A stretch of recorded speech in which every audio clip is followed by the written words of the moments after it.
manuscript on a drawer for 2 years without looking at it, not to be impatient.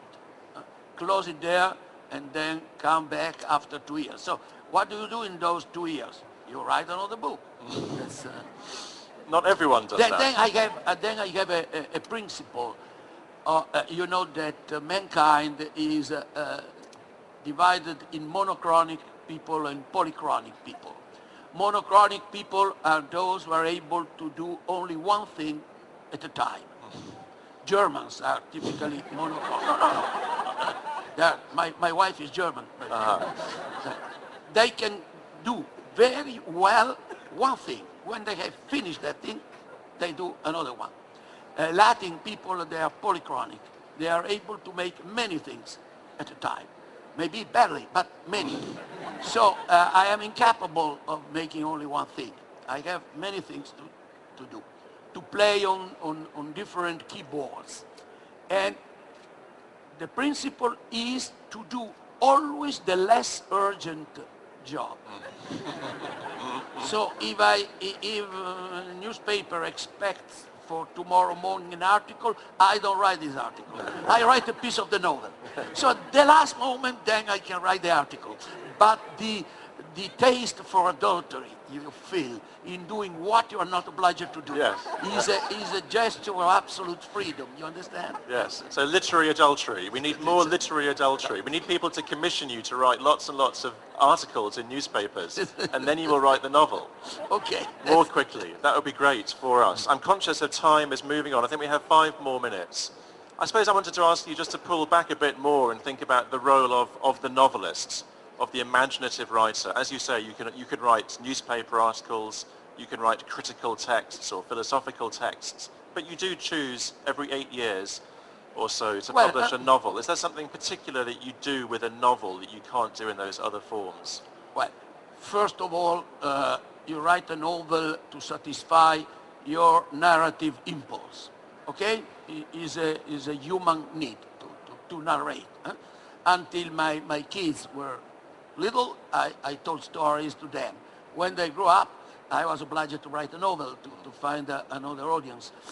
But being at the same time a novelist and an essayist, I realized what is the difference. When writing an essay, philosophical, you have something in mind and you want to demonstrate it. And if you read me and you say something, I say, no, you misunderstood me. No, I didn't want to say exactly that. Or you are criticizing me and saying, no, you are wrong. I say, no, I am right. When you write a novel, you have nothing to demonstrate. Moreover, you have probably to stage the contradiction.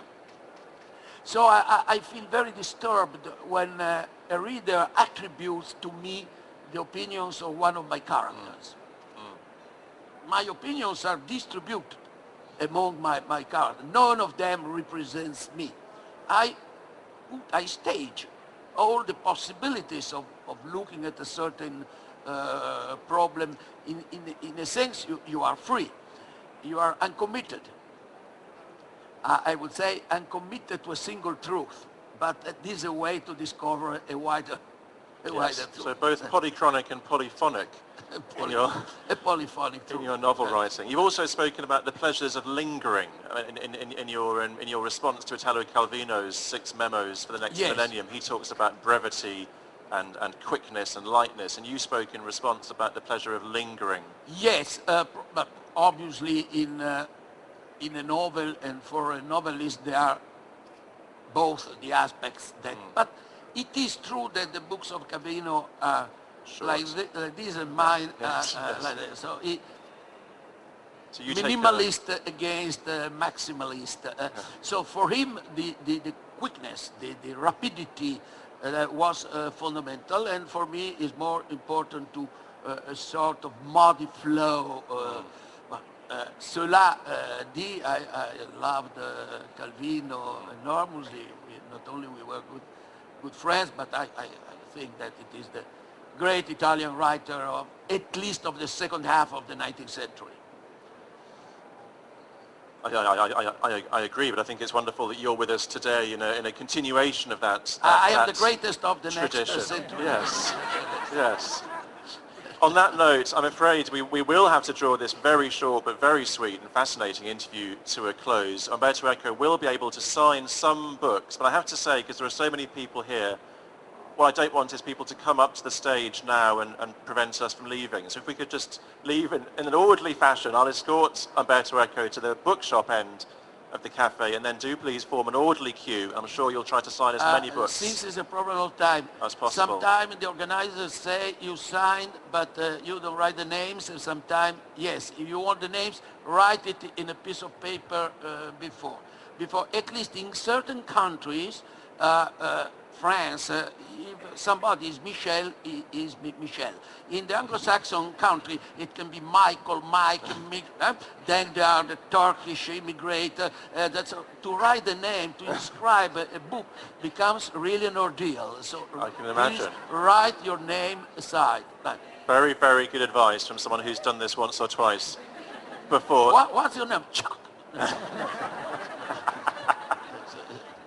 Ladies and gentlemen, please thank our wonderful guest today, Umberto Eco.